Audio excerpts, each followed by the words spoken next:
வணக்கம் ஹலோ தோலா. வணக்கம் ஹலோ தோலா. தோலர், இன்னைக்கு என்ன பார்க்க போறோம்னா, ஒரு இஷ்யூ வந்து பெருசா போயிட்டு இருக்கு திருப்பரங்குன்றம். நடுவுல வந்து இன்னொரு இஷ்யூ நடந்ததால அது யாருக்கும் தெரியாம இருக்கு, பரபரப்பா பேசப்படல. டிவிகேல புது ஆள் ஒருத்தர் இணைஞ்சிருக்காரு. உண்மையான அரசியல் தகவல்களை நடுநிலையோடு நின்று மக்களுக்கு கொண்டு போய் சேர்க்கிற எங்களோட இந்த பணி தொடர உங்களோட ஆதரவும் எங்களுக்கு தேவை. தேங்க்ஸ் பட்டன் அல்லது QR கோடை ஸ்கேன் பண்ணி உங்களால முடிஞ்ச நிதி உதவிகளை செஞ்சு நம்ம சேனல் வளர்ச்சிக்கு உதவுங்கள். ஆமா தோழர், பார்த்தோம் புது ஆளுமையா? ஆமா, எனக்கு தெரிஞ்சு இதனால ஒரு புது ஆட்சி மாற்றம் ஆகும்னு நினைக்கிறேன். 2026 ஆட்சி மாற்றம், விஜய் டிவிகே ஆட்சி பிடிப்பது உறுதி. ஆனா தோழர் அப்படி சொல்லும் போது டவுட் வருமே, அதான் யார் இணைஞ்சான்னு ஃபர்ஸ்ட் கேட்க கூடாது தோழர். நீங்க அது பழசாயிடுச்சு. யாருன்னு கேட்காதீங்க தோழர், எந்த கட்சியில இருந்து வந்தாங்கன்னு கேளுங்க. அப்படிதானே இப்ப கேட்க முடியுது. டிவிகேல யார் இணைஞ்சாலும் எங்க இருந்து வந்து இணைஞ்சாங்கன்ற இப்ப டிவிகேல வந்து அடிமட்ட தொண்டனுக்கு பதவி கிடையாது.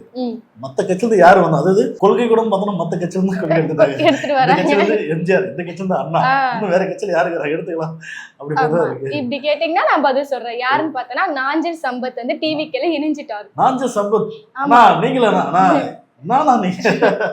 ஆனா சின்ன பசங்க பார்த்து மரியாதை எல்லாம் பேசணும், அதெல்லாம் பொறுத்துக்கணும். ஓகேவா? இணைஞ்சிட்டாரு தோழர். என்ன ரீசன் சொல்லிட்டு இணைஞ்சிருக்காருன்னா வந்து அரசியல் மாற்றம் தேவை, காலத்தின் கட்டாயம் விஜய், அதனால நான் போய் இணைஞ்சிட்டேன் அப்படின்னு சொல்றாரு. அரசியல் மாற்றம் தேவைன்னா எது மத்தியில சொல்றாரோ? பிஜேபி வந்து ஒழிச்சிட்டு காங்கிரஸ் கொண்டு வர சொல்றாரா? இல்ல, தமிழ்நாட்டுல அரசியல் மாற்றம் அது யாரு சொல்றாருன்னா திமுகவை சொல்றாரு. குடும்ப அரசியல வந்து ஒரு குற்றமே இல்லாம பண்றாங்க, மனசாட்சி இல்லாம பண்றாங்க, அதுக்கு விஜய் தம்பி எங்களுக்கு வேணும், காலத்தின் கட்டாயம். குடும்ப அரசியல் சொல்லிட்டு அதே வாரிசு அரசியலா இருக்க விட விஜய் தான் போறாங்க. விஜய் அப்படிதானே சினிமால அவங்க அப்பா வந்து இருக்கிறாரு, அடுத்த புள்ள போறது. சினிமா அரசியல் பத்தி குடும்ப அரசியல் அரசியல் மட்டுமே இல்ல, அது எதுல வேணும் பார்க்கலாம். சினிமால பார்க்கலாம், டாக்டர் ஆகுறது பார்க்கலாம், இன்ஜினியர் ஆகுறது பார்க்கலாம், மீடியா சார்ந்தாலும் அப்பா இருக்கானா புள்ள அதுல வருது. சோ அவங்க தான் இப்ப என்ன நாயம் இது. சரி, ஓகே, வந்துட்டாரு இப்ப. ஆனா இப்ப அண்ணன் ஜாயின் பண்ண உடனே பார்த்தனா ஒட்டுமொத்த அணிலும் நாஞ்சில் சம்பத் பேரை மாத்து, இனிமேல வந்து விஜய் சம்பத். ஆமா தோழர், அம்மாவோட போட்டோ வச்சுதான் அம்மா போட்டோ மாத்த சொல்றாங்க, பேரு மாத்த சொல்லுவாங்க. அணிலோட ஆர்வம் இல்ல, அண்ணன் தான் வந்து இனிமேல் எல்லாமே. அதனால வந்து யாரு கட்சிக்குள்ள வந்தா கூட பேரை மாத்தணும். இல்ல தோழர், இப்ப இவரே ஒரு அணில் மாதிரி பேசின மாதிரி தான் எனக்கு ஃபீல் ஆச்சு. அணில மாறிட்டாரா? எப்படி பேசுறாரு இவரு? போய் ரெண்டு பேரும் பாத்துப்பாங்களா? விஜய் வந்து நாஞ்சில் சம்பத் என்ன சொல்வாருன்னா, நான் உங்களோட பெரிய ஃபேன் தெரியுமா அப்படின்னு இவரு கேட்பாரா? இவரு என்ன சொல்றாரா, எனக்கு உங்களை பாத்துற மெய் சிலிர்த்து போச்சுன்னு சொல்வாரா? எதனால? இவரு நடிச்ச படங்களாம் சுறா, அருவா, அந்த மாதிரி படம் நடிச்சாரு. அவர் பாத்துட்டு நான் சொல்றாரு, நான் வந்து பெரிய பெரிய தலைவர்கள் கூட எல்லாம் பக்கத்துல இருந்து பாத்திருக்கேன், கலைஞர் கூட இருந்திருக்கேன், வைகோ கூட இருந்திருக்கேன், எல்லாம் கூட இருந்திருக்கேன். நான் விஜய் தம்பி கிட்ட போனோடனே எனக்கு வந்து உடம்புல சிலுத்துருச்சு அவரை பார்த்தோன்னே அப்படின்னு சொல்றாரு. இதே மாதிரி பெண்கள் தான் நிறைய பேர் பேட்டி கொடுத்து நான் பாத்திருக்கேன். இப்ப இவரு சொல்லும் போது வந்து ஆச்சரியமாவே இருந்துச்சு. ஏடிஎம்கேல பார்த்தோன்னா நாஞ்சில் சம்பத் அவர்கள் இருந்தாரு, டிவி சேனல் பேட்டி கொடுத்துட்டே இருக்காப்புல. இதே பேட்டி கொடுக்கும்போது திடீர்னு ஒரு போன் வருது, எம்எல்ஏ பதவி வந்து உங்களுக்கு தூக்கி வச்சு அப்படின்னு அம்மாவோட ஆர்டர். அதுல பாதிக்கப்பட்டவர் தான். அதுல இருந்து எந்த கட்சியில சேர்றதுக்கு காத்திருந்தாரு. அதாவது விலையே போகாம சில வந்து மார்க்கெட்ல சில வெஜிடபிள்ஸ் இருக்கும், அந்த வெஜிடபிள்ஸ்ல இவரும் அப்படி சொல்றீங்களா? எந்த கட்சியில யாரா பதவி கொடுப்பாரு? ஏன்னா இவரு கொள்கை ரிலேட்டடா பார்த்தோன்னா திராவிட கொள்கை சார்ந்தவர், சாதி ஒழிப்புக்கான விஷயம் நிறைய பேசுவார், நிறைய விஷயம் பண்ணக்கூடிய ஒரு ஆள். வேற எங்கேயும் பதவி தரலும் போது சரி இந்த ஐடியாலஜிக்குள்ள யாருன்னா விஜய் கிட்ட வந்துட்டாரு. அதான் கேக்குறாங்க, நீங்க இவர்கிட்ட இணைய காரணம் என்னன்னு கேட்டா, அவரு பிறப்புக்கும் எல்லாருக்கும் சொல்லும் போதே நான் மனசு வந்து இடம் பிடிச்சிட்டாரு, இடம் பிடிச்சிட்டாரு அப்படின்னு சொல்றாரு. அப்ப திருப்பரங்குன்ற இஷ்யூ இவ்வளவு இஷ்யூ போயிட்டு சீமான் அண்ணன் கூட பார்த்தோன்னா அறிக்கையை வந்து வெளியிட்டாரு. அமைதியான தமிழ்நாட்டு பூங்காவை கலவரப்படுத்தாதீங்க, கலவரம் வந்து ஏற்படுத்தணும் முயற்சிக்காதீங்க சங்கிகளே அப்படின்னு சொல்லி ஒரு அறிக்கையை விட்டாரு.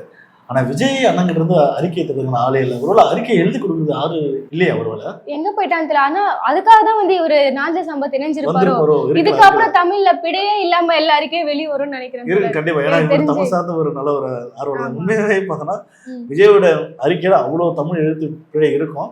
சரி பார்ப்போம், இனி வரும் அறிக்கையில் அந்த மாரி இருக்கான்னு பார்ப்போம். ஆனா திருப்பரங்குன்ற இஷ்யூல விஜய் அவர்கள் இன்னும் காலதாமதப்படுத்துறது முழுக்க முழுக்க சங்கிகளுக்கு சப்போர்ட் பண்றதுதான் நம்ம வந்து எடுத்துக்க வேண்டியது இருக்கு. அப்படிதான் இருக்கு. சரி பாப்பா எப்ப பேசுறாரு. இவரு வேணா பேசாம இருக்கலாம், ஆனா பிஜேபிக்கு ஆதரவா ஒருத்தர் கண்டிப்பா பேசுவாரு. யாரு? அண்ணாமலை அண்ணா. அண்ணாமா ஆமா கண்டிப்பா வந்து நிப்பாருல்ல. ஆமா பிரஸ் மீட்டே வச்சுட்டாங்க இதுக்காக. அவர் என்ன சொல்றாருன்னா, கோர்ட்டே சொல்லிடுச்சு அதை வந்து அவமதிக்குது திமுக, வேணும்னு இதை செயல்படுத்தலன்னா இங்க ஒரு கலவரம் வரணும்னு வேணுமே திமுக பாக்குது. அது மட்டும் இல்லாம இந்துக்களுக்கு வந்து எதிரி இல்லன்னு சொல்றீங்களே, அவர் ஆட்சியில் ஒரு 160 கோவில் கிட்ட அவங்க இடிச்சிருக்காங்க. நான் இருந்தா காவட்டேன் ப்ரூஃப் ஒரு லிஸ்ட் எடுத்து காமிக்கிறாரு. இதை வந்து பொத்தமதமா சொல்லும் போது ஐயோ இந்த டிஎம்கே அரசு ஆளும் அரசு இந்த கோயில வந்து இடிச்சிட்டாங்களா, இது ஒரு வெளிநாட்டுக்காரன் பாக்குறான். எல்லாம் இங்க இருந்து தமிழர்கள் எவனா ஃபாரின் போயிருப்பான், எவனா ஒருத்தன் போனவங்க பார்த்துட்டு அப்ப இந்த டிஎம்கே ஆட்சியில வந்து இந்த கோயில வந்து இடிச்சிட்டு இருக்கிறாங்க பொழுது ஐயோ ஏன் பண்றாங்க அப்படின்னு தோணும். அதே டவுட் தான் தோல, எப்படி திமுக ஏன் அத்தனை கோயில்களை இடிச்சது? இல்ல எந்த வரலாறு செய்தியில ஏதோ ஒரு பெரிய ஒரு கோபுர கோவில் வந்து திமுக அரசு வந்து இடிச்சிடுச்சா, இல்ல ஒரு பழமையான கோவில் வந்து திமுக அரசு வந்து இடிச்சதா பார்த்தா அப்படிலாம் எதுவுமே இல்லை, எந்த செய்தியும் இல்லை. அந்த கோயிலும் பாதுகாப்புக்காக நிறைய விஷயம் பண்றாங்க. அதாவது அந்த கோவில் பழைய கோயில்ன்றதுக்காக அதுக்கு பாதுகாப்பு கருதி நிறைய வந்து வேலைகள் செய்யறது, அது சார்ந்து குடைமுழுக்கு ஏற்படுத்த நிறைய பணிகள் பண்றாங்க. அது தொடர்ந்து பார்த்தோம்னா திமுக அரசு பண்ணுது. ஆனா இவங்க இடிச்சதுன்னு சொன்னாங்க நம்ம கோவில, இது எங்க வந்து இடிச்சதுன்னு பார்த்தோம் புறம்போக்கு இடம் சொல்லுவாங்கல்ல, அந்த புறம்போக்கு இடத்துல வந்து கட்டப்பட்ட கோவில்கள், அதாவது எந்த ஒரு பர்மிஷன் வாங்காம மூல முடுக்கல பார்த்தோன்னா ஒரு சின்ன கோயில் இது பார்த்தோன்னா கட்டி விட்டுறது. ஆனா திடீர்னு பார்த்தோன்னா இன்னைக்கு ஏதோ ஒரு காலத்துல பார்த்தோன்னா இன்னைக்கு நான் நடக்கிற காலத்துல அங்கே ஏதோ ஒரு பணிகள் வரும், அங்க ஒரு பாலம் வரலாம், இல்ல அங்க பார்க் ஒன்று கட்டலாம், அரசு சார்ந்த ஏதோ ஒரு விஷயங்கள் பண்ணும்போது வரலாம்.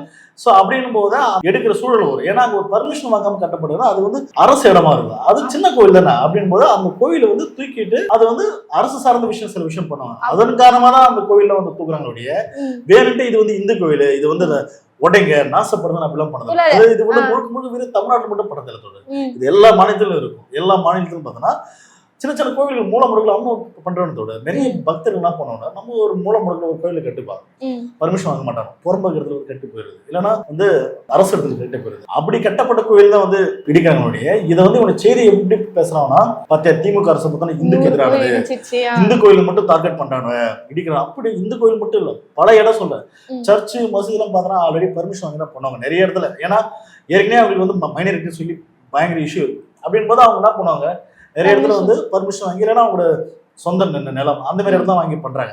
அப்படியே சொந்த நிலம் இல்லாத இடம் கூட பல சர்ச்சுகளும் சில மசூதிகளும் வந்து இடிக்கப்படுது. அது இல்லலாம்னா இல்ல, ஒட்டு மொத்தமா அது வந்து இல்லைன்னு சொல்ல முடியாது. அரசு முறைப்படி எல்லார்கிட்டையும் பர்மிஷன் வாங்கி பண்ணீங்கன்னா அந்த கோயில் பாதுகாப்பு தான் இருக்கும். இல்லாத இடத்துல அது அரசு இடம் போது ஆக்கிரமிப்புக்காக சில விஷயம் பண்ணும்போது பண்ணிதான் ஆகணும். ஆனா இதை வந்து எப்படி வந்து திசை திருப்புறாங்கன்றது நம்ம பாத்துக்கணும், தெரிஞ்சுக்கணும். அவங்க சொல்லும்போது நானும் நினைச்சேன்னா, இப்ப RSS காரங்க டெல்லி இடிச்சாங்களா ஒரு 100 வருஷம் கோவில, அது மாதிரிதான் இடிச்சிருப்பாங்க போல டிஎம்கே. 120 என்ன காரணம் பண்ணாங்க, அங்க கார் பார்க்கிங் வசதி இல்லன்னு சொல்லிட்டு கார் பார்க்கிங் 100 வருஷம் பழமையான கோயிலே நீங்க இடிச்சு தந்தீங்கன்னா அப்ப உங்களுக்கு எங்க இருக்கு கார் பார்க்கிங்? ஒரு பழமையான கோயிலே வந்து அவங்க அப்போ அது ஒரு சாமி பாக்குறது யாரு, RSS போன்ற பிஜேபி மாநிலத்திலே சொல்றேன். இது எல்லா மாநிலத்திலும் வந்து இருக்கு. இதை வந்து அண்ணாமலை பண்ற ஆளுக்கெல்லாம் வந்து இது ஒரு பெரும் செய்தியை மாத்தி இவனு இந்துக்களுக்கு வந்து எதிரான ஆட்கள் அப்படின்றாங்க. உண்மையே பார்த்தோன்னா மற்ற மாநிலத்தை விட அறநிலையத்துறை வந்து சரியா வந்து செயல்படுது தமிழ்நாட்டில் மட்டும்தான். ஏன்னா எல்லா இந்துக்களுக்காக நிறைய விஷயம் பண்ணுது, கோவில் சார்ந்த விஷயமோ இன்னும் சேலரி வந்து ஏற்றி கொடுக்குறது வந்து நிறைய விஷயம் வந்து அழகா பண்றாங்க, அந்த மக்கள் வந்து சொல்றாங்க. அதெல்லாம் பிஜேபி பத்தி பார்க்கும்போது இப்ப அவங்க போராட்டம் நடத்திருக்காங்களா தோல, திருப்பரங்குன்றத்துல போயிட்டு பிஜேபியால அங்க இருக்க கடையில அடைச்சிருங்கன்னு சொல்லிட்டு மிரட்டி. ஆமா ஆமா அது பார்த்தீங்கன்னா அந்த தீபம் ஏத்துற விஷயம். ஏன்னா காலங்காலமா ஒரு இடத்துல தீபம் வந்து ஏத்துட்டு தான் இருக்காங்க. ஜெயலலிதா அம்மா ஆட்சியில பார்த்தோன்னா இந்த இஷ்யூ வருது. அப்ப அந்த அம்மாவே சொல்லுது, எதுவும் பிரச்சனை ஏற்படுத்தாம வழக்கமா பண்ணக்கூடிய இடத்துல பண்ணட்டும், புதுசெல்லாம் தீபத்தை ஏற்றக்கூடாது அப்படின்னு தான் சொன்னாங்க.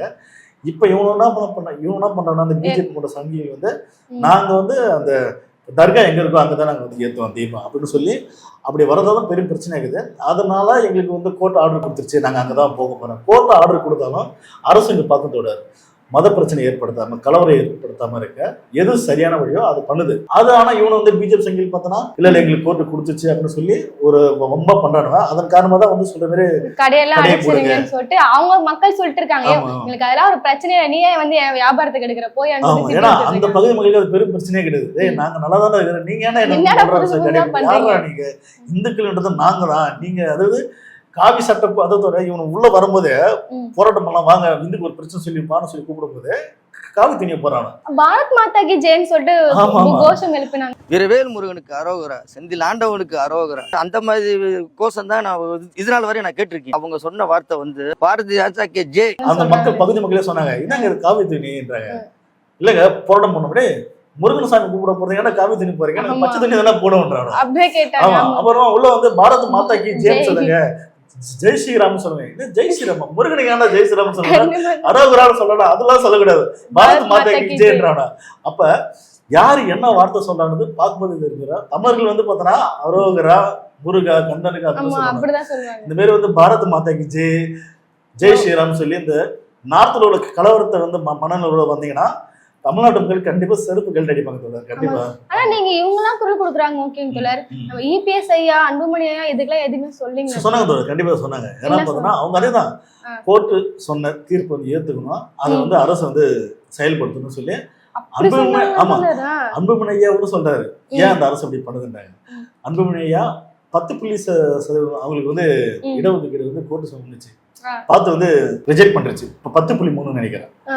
அப்ப அன்புமணி ஐயா அதை வந்து ஏத்துக்கிட்டாரா, மேல்முறையீடு போல 10.3 எங்களுக்கு வேணும் அப்படின்னு சொல்லி போல கோர்ட்டு பார்த்து 10.3 பண்ண முடியாதுங்க போதும் அப்படின்னு சொல்லிடுச்சு. அப்ப உங்களுக்கு தேவை தானே அது. அப்ப மத கலவரம் பண்ணக்கூடாது அப்படின்னு இந்த அரசுங்க பாக்குது. மத கலவரம் பண்ணணும்னு இபிஎஸ் இருந்தாருன்னா கண்டிப்பா பண்ணுவாரு. அப்ப அதான் ஏத்துக்கலாம்னு சொல்றாரு. அப்ப அன்னைக்கு அப்ப இபிஎஸ் வந்து ஆட்சியில இருந்தாருன்னா என்ன சொல்லிருப்பாரு, தலைங்க போலீஸா தலைங்க இப்ப ஏத்திட்டு வரட்டும் தான் சொல்லிருப்பாங்க. ஏத்துடுவாங்க, தர்காவுக்கு மட்டும் ஏத்துங்க, அப்புறம் தர்காவுக்குள்ள உள்ள போக முடியும் பாருங்க, சண்டையை ஏற்படுத்துங்க, முஸ்லீம் இந்துக்களை வெட்டிட்டு சாவுங்கன்றத எதிர்பார்க்கறாங்க. யாரு இபிஎஸ் எதிர்பார்க்கிறாரு, அன்புமணி எதிர்பார்க்கிறாரு. அவருக்கு பார்த்தா எதனா சாதி கலவரம் பண்ணாலும் பாக்குறாரு, முடியல ஒண்ணு. சரி அட்லீஸ்ட் ஒரு மத கலவரம் பண்ணுவோம்.